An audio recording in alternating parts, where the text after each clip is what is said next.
Hello बच्चों, आज हम मैथ चैप्टर 2 पॉलिनोमियल्स उसके बारे में कुछ और जानकारी पाएंगे। इसी चैप्टर पर जो मैंने पिछला वीडियो बनाया था उसमें मैंने आपको समझाया था कि पॉलिनोमियल्स क्या होते हैं, उनको हम कैसे अलग अलग कैटेगरीज में डिवाइड करते हैं। अगर जितनी टर्म्स हैं उसके आधार पर डिवाइड करेंगे तो बनेंगे मोनोनोमियल, बाइनोमियल, ट्राइनोमियल। अगर उसकी जो पावर है वेरिएबल की उसके आधार पे करेंगे तो linear polynomial, quadratic polynomial, cubic polynomial, ये पॉलिनोमियल। तो ये सब हमने समझ लिया था। तो आज कुछ और जानकारियाँ लेते हैं। तो मान लीजिए हमारे पास एक अलजेब्रिक एक्सप्रेशन है x + 1√x। तो क्या ये एक पॉलिनोमियल है? तो इसका आंसर है नो। क्यों? ये जो √x है इसकी पावर ऐसे बनती है, क्योंकि 1/√x है तो इसकी पावर बनेगी x⁻⁻⁻²। ये जो होल नंबर नहीं है, पॉलिनोमियल में वेरिएबल की जो पावर है होल नंबर होनी चाहिए, अर्थात 0, 1, 2, 3, 4, 5 ऐसे। ठीक है। अगर हम एक और एग्जांपल ले लेते हैं, मान लीजिए हम लेते हैं x + √2। तो ये पॉलिनोमियल है, ये बेशक इरेशनल नंबर है लेकिन इसकी पावर 1 है, तो इट इज़ ए पॉलिनोमियल। लेकिन अगर हम लेते हैं ऐसे √x + 1/√x, तो ये क्या बनेगा x⁻² + x⁻⁻², क्योंकि ये डिनोमिनेटर में है। तो यहाँ भी जो पावर है होल नंबर नहीं है, तो ये नहीं है, ये है पॉलिनोमियल। ठीक है। अगर हम लें x⁻⁻³ + 3, ये भी नहीं है, बिकॉज जो पावर है होल नंबर नहीं है। ठीक है। तो कई बार आपको ये क्वेश्चन आ सकता है कि आपको उन्होंने कुछ अलजेब्रिक एक्सप्रेशन दिए होंगे, उसमें आपको बताना होगा कि कौन सा पॉलिनोमियल है कौन सा नहीं है। तो आपने देखना कि पावर अगर होल नंबर है तो वो पॉलिनोमियल होगा, अगर पावर होल नंबर नहीं है तो पॉलिनोमियल नहीं होगा। जितने भी वेरिएबल्स होंगे सबकी पावर होल नंबर होनी चाहिए। ठीक है। अभी इनको दर्शाने का एक और तरीका होता है। ये पॉलिनोमियल है जिसका वेरिएबल है x। मान लीजिए हमारी ये है पॉलिनोमियल, तो px पॉलिनोमियल जिसका वेरिएबल है x।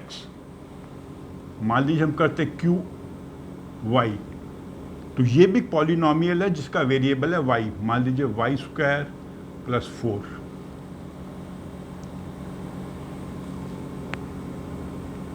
ऐसे लिखेंगे। ये एक पॉलिनोमियल है जिसका वेरिएबल है z।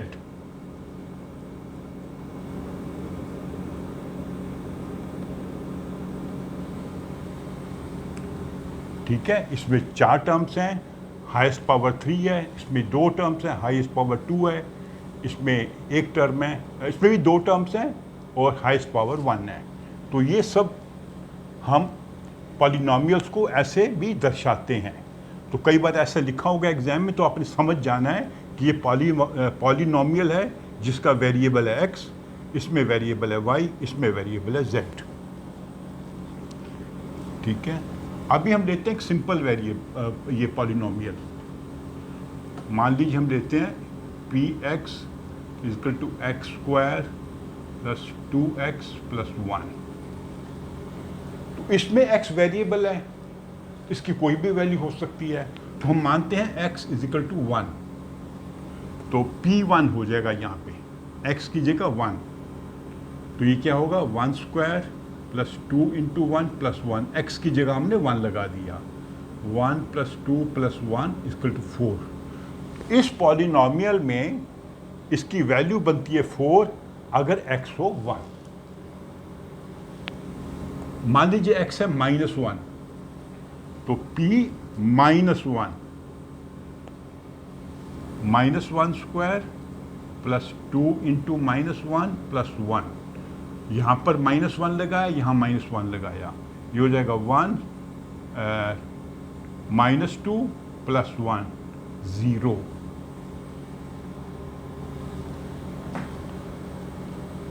ठीक है, अगर है x -2 तो क्या हो जाएगा, p -2 तो -2 स्क्वायर प्लस 2 इंटू -2 प्लस 1, यहाँ पर -2 यहाँ भी -2, तो ये हो जाएगा 4 -4 प्लस 1, वैल्यू हो जाएगी 1।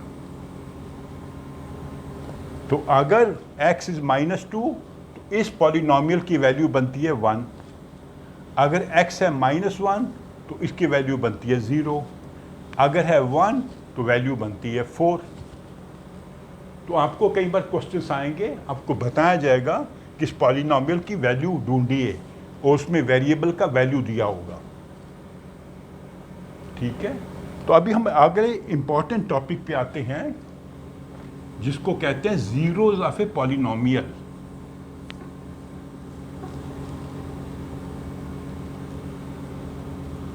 Zeros of A polynomial.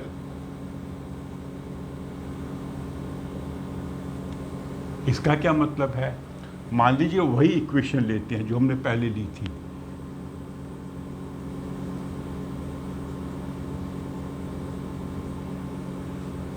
ठीक है,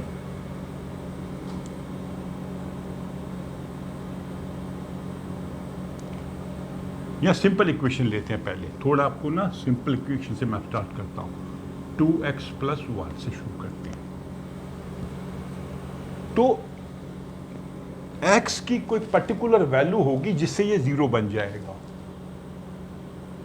हम ट्राई कर सकते हैं, मान लीजिए हम x लेते हैं 1, तो p1 क्या होगा, 2 × 1 + 1 3 हो जाएगा।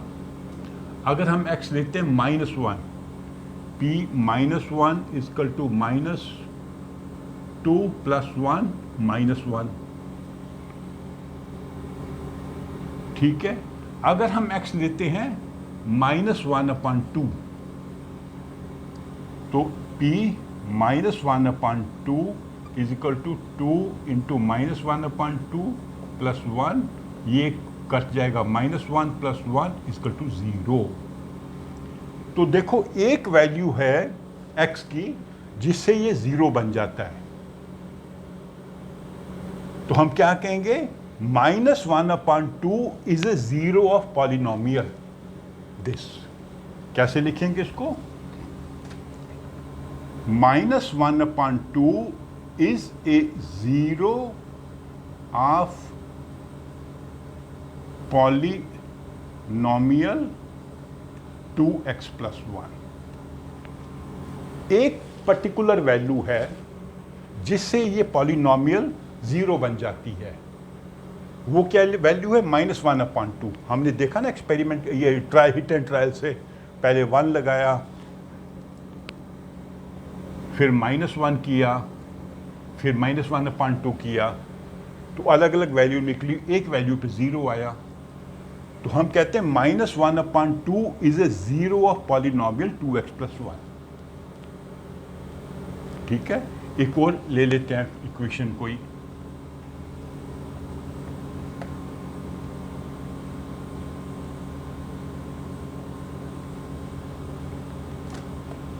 px = 2x - 4। तो अगर हम x मानते हैं 1, तो p1 क्या हो जाएगा, 2 × 1 - 4 is 2 - 4 is 2 -2 सॉरी।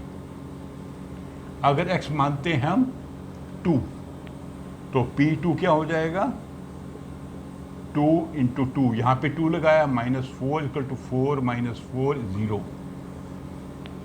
तो एक वैल्यू है 2 जिससे ये 0 बन जाता है, तो हम क्या लिखेंगे, 2 is a zero of polynomial 2x - 4।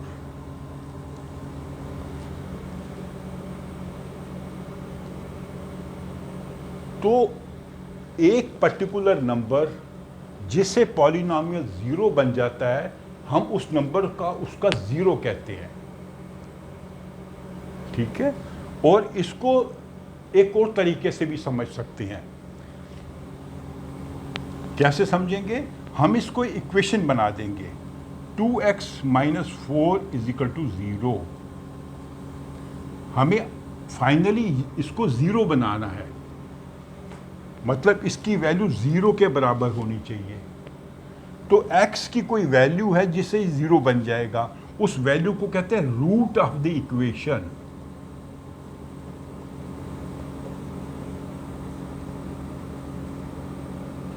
ये इक्वेशन क्यों है? क्योंकि इसकी दो साइड्स हैं और दोनों साइड बराबर हैं, इसकी वैल्यू उसके बराबर है। वो कब होगी? If x = 2। अगर x 2 हो जाता है, ये राइट साइड लेफ्ट साइड के बराबर हो जाएगा। इसकी भी वैल्यू 0, उसको भी वैल्यू 0। तो ये इक्वेशन है, ये पॉलिनोमियल है। जब इसको 0 के बराबर कर देंगे तो ये बन जाता है इक्वेशन। इक्वेशन का क्या होता है? रूट, और इसका होता है 0। दोनों वैल्यू सेम है, ठीक है। हम क्या लिखते हैं? अगर हम लिखते हैं पॉलिनोमियल 2x - 2, इसका लिखेंगे 0 ऑफ ए पॉलिनोमियल 2x - 2। अगर हम इसको इक्वेशन बना देते हैं तो हम लिखेंगे root of the equation.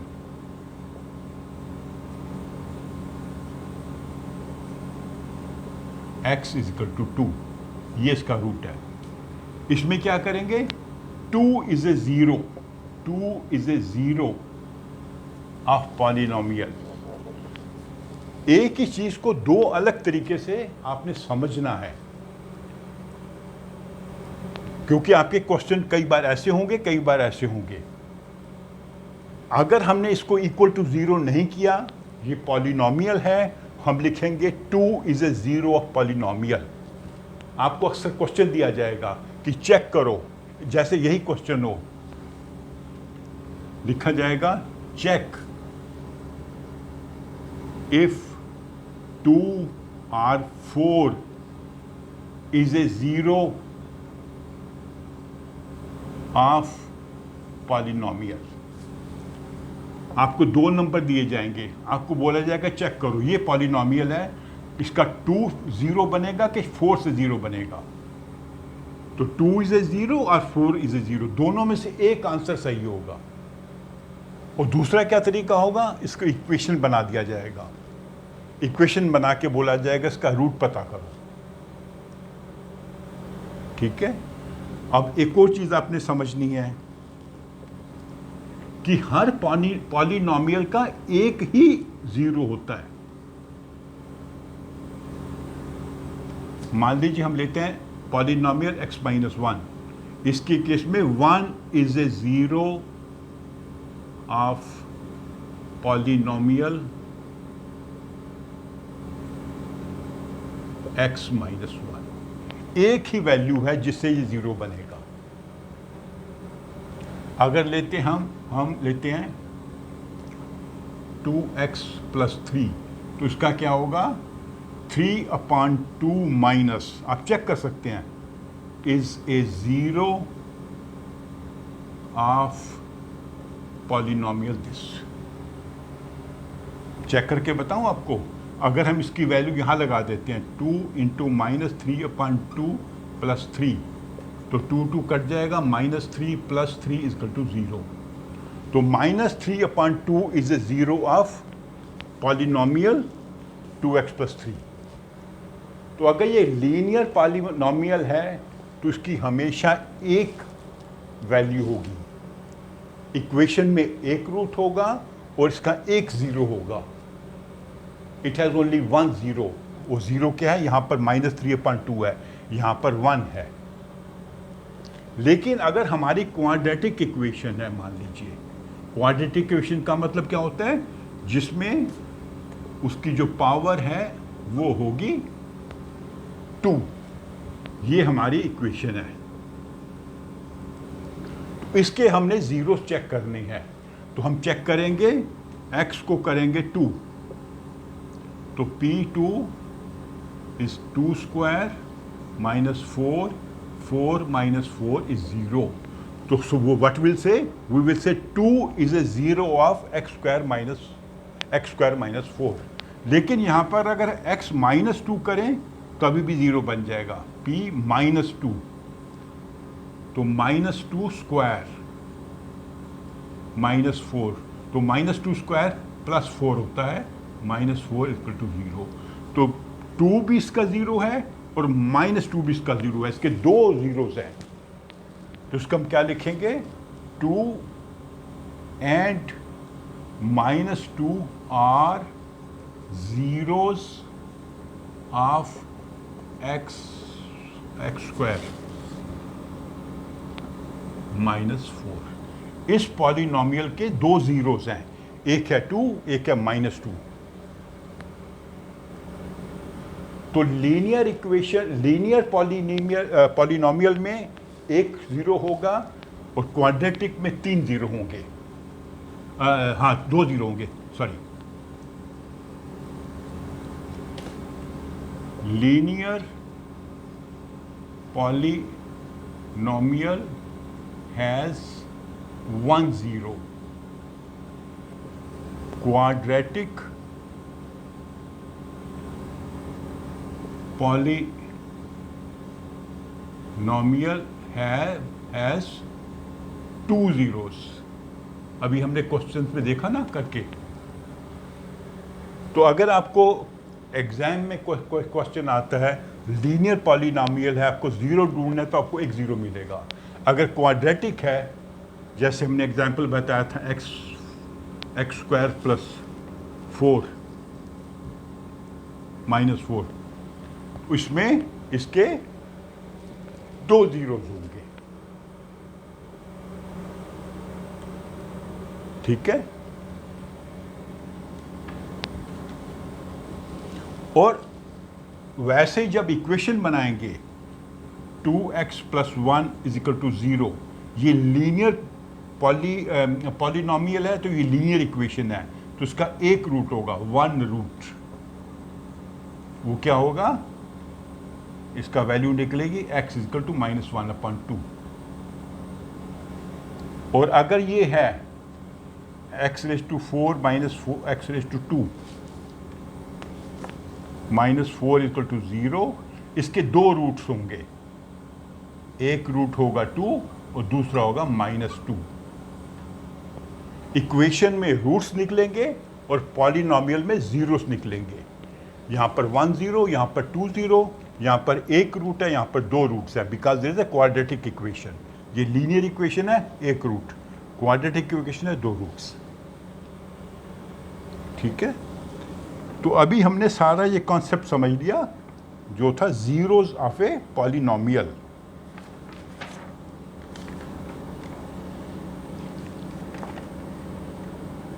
Okay. तो अभी नेक्स्ट क्लास में हम समझेंगे कि पॉलिनोमियल को फैक्टराइज कैसे करते हैं.